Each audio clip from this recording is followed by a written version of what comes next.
Hey everybody, it is your girl Miss Trish here on another episode of Coffee Chronicles. Today I have a special guest, Miss Keemah G, who is having an event called E.A.S E, and we're here to talk about it.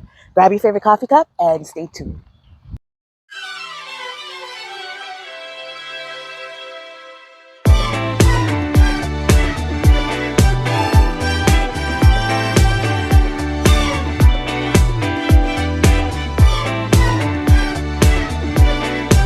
All right, Keemah, welcome to Coffee Chronicles. Thank you for having me. No problem. It's a hot day.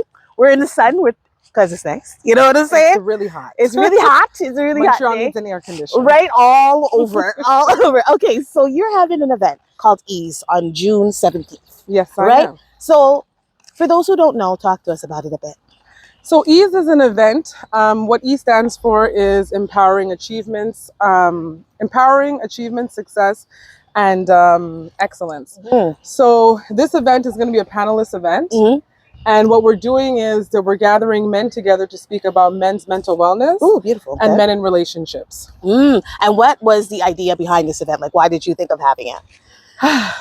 The truth is, given my own past relationships and my relationship, I had walked into work one day and I was just like, is there a difference between different cultural men, you know? And because I work on the floor of the clinical psychological services, I was speaking to a clinician and he said that there's no difference. He said the only thing that sets a man apart from another man, like say a black man and a white man, Yes, is how they're treated in society, which then impacts the black man a little bit, not a little bit, it impacts them more than the white man. of course. And I was just contemplating, like, I don't know, like, am I going to get that relationship? Am I missing something? I think I'm doing everything well. And as I sat there, he was basically telling me about how men process their emotions. He reminded me of what I learned in school about the iceberg effect, and stuff like that. And then I said to myself, all the information he was giving to me about men, I was like, what if men were to receive this information? How could they feel more empowered, and how can we create a bunch of resilient men coming behind us? Beautiful. You know? I love that. So I sat on the idea for a bit. And then I just come 3 o'clock in the morning, I'm waking up, the ideas come into me. I'm like, God, this is not what I'm supposed to be doing. I'm supposed to be focusing on my business and my brand. But you know, God's plans and our plans are always Two different, different right? things. Exactly. Yeah. So I said to myself, why don't I just move on it? And since last September, I booked the place. I just been doing things slowly, doing the research.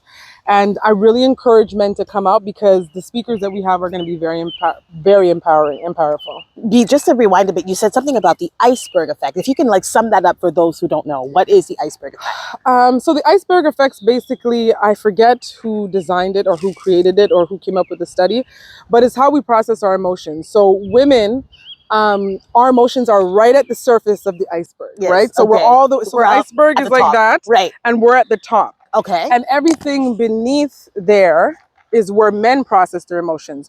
So while we demonstrate our sadness, our happiness, our frustration, our anger, we have all these emotions that we express. And men, their emotions, their anger is at the top, and that's the one emotion that they express the most. I got you. But everything underneath there, underneath the iceberg, is what they're really feeling: sadness, frustration, loneliness, you know, all those types of emotions. So the iceberg effect is how we process emotions and how we demonstrate, how we show emotions to others, you know? I like that. Okay. Maybe I'm not explaining it in perfect detail, but if you Google it. If you Google it, you will find it. Now, you said that there were some men on the panel. It's like a panel event. Could you tell us some of the men from Montreal or outside of Montreal? So there's going to be 4 people on the panelists. There's Spence Telemacki. He's an author, a spoken word artist.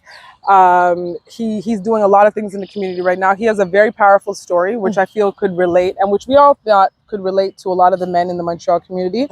Then we have Kareem Rollins. Kareem Rollins, he's a coach, a physical trainer, and he was put on the panel because of his wisdom.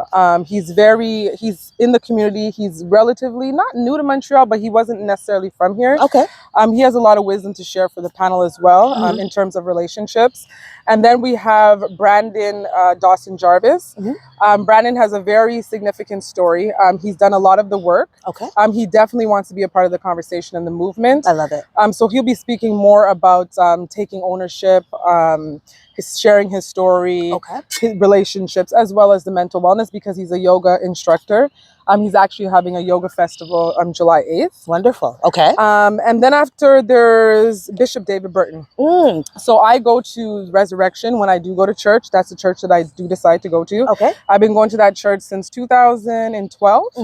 And when I walked into the church, he was the first person I connected with his sermon. I love that. And I've watched his sermons ever since. He's coming to share his wisdom in terms of, he's been married for a long time. Beautiful. You know what I'm saying? He understands relationship. He also runs a men's group as well. Okay. That's for the community, not just for the church. People come from the community. So he's going to come and share his wisdom as well, and share a little bit of his story, and just hope to empower the men that come. And it's a big conversation. It's a big conversation. I like that. And for men that are afraid to come, let's just say, because, you know, like, oh, men are talking, you know, empowering, achieving, like, what would you say, you know what I mean, for someone who's afraid or to actually talk about their emotions in an event like this? Because I guess they'll be spilling some of their history, who they are. What kind of simple advice, I guess, you would give to a man that says, oh, I'm kind of hesitant to go?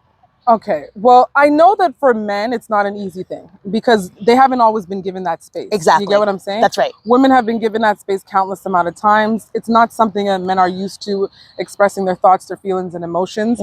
But I do believe that at the end of the day, we need our men. We need our men to be empowered. We need them to show up the way that God designed them to show up. Absolutely. I'm not saying that they're not, but what I'm saying, that if you're contemplating or if you're nervous to come, the reason why it's called E.A.S.E is because we want to move forward with ease. It's supposed to be smooth sailing, very calming, a relaxed atmosphere, a good ambiance. It's just like, picture you going into the barbershop, but you just ain't gonna have a barbershop or a cut. You know what I'm saying? You're gonna be surrounded by other men who generally have more in common that you probably thought they had in common. So I encourage all the men in Montreal to come out, because it's going to be really powerful. All right. And what do you want them to gain from this experience when they're done? What do you want them to walk away with?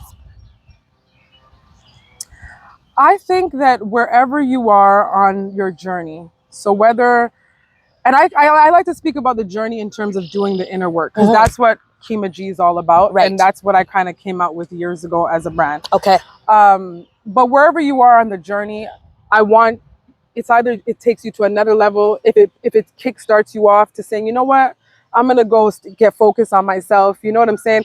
If it empowers you more as a father, as a husband, as a boyfriend, wherever you are on the stage in this journey, I hope that it takes you to the next level. And that's my biggest hope for this event. I love that. Yeah. All right, folks, stay tuned. We're gonna play a little game, see how well Keemah knows her music. You know how I do with all my guests. Stay tuned. All right, guys, so we're back. So Keemah's having an event for men, right? All men. So we're going to see if she knows her songs dedicated to men. Are you ready? She's giggling, so I don't know if she knows it. All right, Keemah, so you tell me, who sings this song? I'm not going to sing it in their high pitch because I don't have a high pitch voice, but what a man, what a man, what a man, what a mighty good man. Is that En Vogue? And who else, though? Yes, he is. It's En Vogue, and yes, my man says he loves. Oh my God, I don't know. I don't want to say Escape. I think it's Salt and Pepper. You think, girl? You want to get the answer? But it is. En Vogue and Salt and Pepper? It is. It is. Okay. Okay. So TLC, right? They say they do this dance, and they're wearing silk pajamas. They're here with it. Oh. What video is that? I know the video. What's the song? It's like a maneuver. They say, so they do something. So they creep. There you go. Yeah, just keep it on the down low. Okay. All right. Next one. This is a big song. This legend has passed away. Not our recent legend. R.I.P. Tina Turner. But it's not our recent legend, right? So this lady, she sings a song where you have to spell it out. R-E-S-P-E-C-T is sang by Aretha Franklin. Amen. That's an easy. That's the queen right there. That is the queen right there. Easy. Okay. Now we're gonna go back to TLC, right? Okay. They say that they don't want a type of man. They don't want no scrubs. And what do the scrubs do? Scrub is the guy that can't get no love from me. Hanging out the passenger side of the best friend ride. Try to holler at me. All right. Last one. Now he is the king of R&B, but I have to I have to ask you who sings this song. Are you ready? You better. You said the king of R&B. You better get He it right is, because though. I know who I think the king of R&B is. Go He ahead. sings "Step in the Name of Love." R. Kelly. There you go. Easy. Do you think I don't agree with what he did, but do you think he's the king of R&B though? when it comes to his Artistry, 100%. absolutely. When it comes to his behavior in the community, no. He could have used an event like yours before.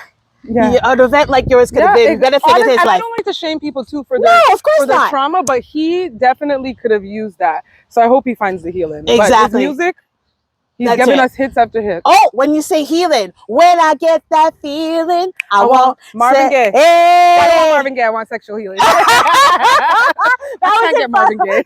She knows her music. Keemah, it was fun to have you on this episode of Coffee Chronicles. June 17th, tell us where it's happening, please, and thank you. June 17th, it's at 11 Shabadal. Mm-hmm. It's at the Omenia Studios. It's going to be a really good event. Mm-hmm. It's not far from Montreal. Mm-hmm. It's a beautiful, nice atmosphere, good ambiance. So come out and enjoy it, men. And just open up your heart a little and just come on in. Is there an Instagram page where they can find Oh, yes. You can find us more information on E.A.S.E. E.A.S.E_events on Instagram. Mm-hmm. And you could also contact for tickets at 514-554-0404. That's right. You heard what she said. I'm going to put it in the video. Thank you for watching this episode of Coffee Chronicles. You know what to do if you love me. Subscribe to my YouTube channel as well as check out my website, www.allthingsmisstrish.com. And I'm on TikTok too. I am Miss Trish TV as well as YouTube. Much love. Thanks for watching. Thank you, Keemah. I appreciate you. Take care.